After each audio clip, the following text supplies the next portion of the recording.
Standing at 456 feet tall, Kingda Ka Six Flags Great Adventure is the tallest roller coaster in the world. While most people will call Kingda Ka terribly rough, shaky, and not as good as Top Thrill Dragster, my opinions on the coaster are very different. But where does Kingda Ka rank for me in the park, and where does it rank for me in general? Let's find out if Kingda Ka deserves all the hate it gets.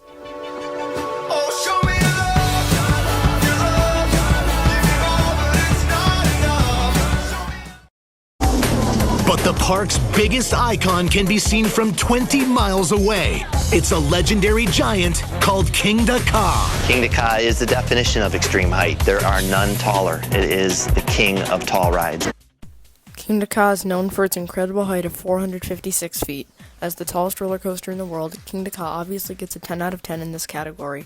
The height of the ride is incredible. It is visible from almost anywhere in the park and even from miles outside of the park. The height is even more amazing when you're on the coaster. You can see everything. Looking straight ahead, you can see the miles of rows and trees, but looking to your left while you're at the top, you can see the entire park and even the city of Philadelphia, 40 miles away. Speed is something that Kingda Ka excels at greatly. As you probably know, Kingda Ka travels at a speed of 128 miles per hour. It's the fastest roller coaster in North America and the second fastest in the world. The speed of the ride is truly unreal. It's a feeling unlike anything else in the world, and you have to ride it to fully understand what I'm talking about. Even rides that come close to the speed don't feel the same, such as Top Thrill Dragster or Millennium Force. Kingda Ka has to get a 10 out of 10 for having a speed that provides an adrenaline rush unlike any other coaster that I know of. As you'd expect, Kingda Ka pulls a lot of forces. The launch is obviously the most intense part, as you're pinned to the back of your seat. You feel your whole face get pushed back, and it's awesome. Kingda Ka is probably the most intense coaster that I've ever been on. It's amazing. The pull up into the top hat is extremely intense, and as you bottom out after the top hat, the G's hit you just as hard as they did before, as you fly up into the 129-foot tall airtime hill. Though the ride is solely focused on positive G's, Kingda Ka has airtime as well. It's not a very strong floater or anything, but as the god of roller coaster YouTubers says, that if you just keep your hands neutral the whole time, then your arms will rise up way over your head, proving that yes, Kingda Ka does have airtime. Kingda Ka gets a 9.5 out of 10 for forces. The only thing holding me back from giving it a half of a point is that the airtime on that hill isn't very strong. It's there, but not really. Other than that, you couldn't ask for anything better in this category. It has an absolutely amazing launch and a crazy intense pull-up and pull-out. I think Kingda Ka's theming often flies under the radar. It's actually a really cool theme, and I dare to say that it's the most themed coaster at the park. Maybe. If I'm being honest, I prefer Kingda Ka's theme to Top Thrill Dragster's.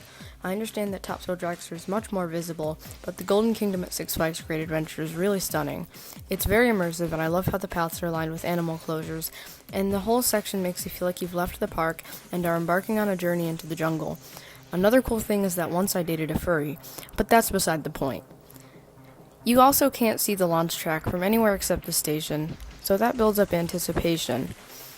I give Kingda Ka a 9 out of 10 for theming. It's a very impressive theme, and it's probably better themed than 90% of Six Flags' other coasters. Our last category is the trains and restraints. Kingda Ka has the same trains as Maverick, Intimidator 305, Stormrunner, and more. The difference with Kingda Ka is that Kingda Ka has the older, hard, over-the-shoulder restraints that used to be found on all the coasters that I just listed. Personally, I don't mind the hard restraints. I didn't bang my head or anything, and they weren't uncomfortable at all. Do I think that Kingda Ka would be better with the newer, softer vest? Yes. But Kingda Ka's restraints are still very good, and as far as the actual train, it's not anything too special. It runs two 18-passenger trains at a time, allowing for decent operations. The train looks pretty cool. They have a very basic but slick design that features just the logo of the coaster on the front of the train. Kingda Ka's trains aren't anything special, but they get the job done and still look pretty good. I give Kingda Ka an 8 out of 10 for its trains and restraints. So after adding up and averaging out all 5 scores, Kingda Ka gets an overall score of 9.3 out of 10. It may be a little rough and not as good looking as Top Thrill Dragster, but the ride is still amazing, and I don't think that enough people give this ride the love it deserves. It's extremely intense, it's super fast, it's the tallest coaster on the planet, and I think it has way better theming than 90% of Six Flags' other coasters. So next time you go to Six Flags Great Adventure, maybe you should rethink this ride. Anyways, this is CT Coasters, signing off.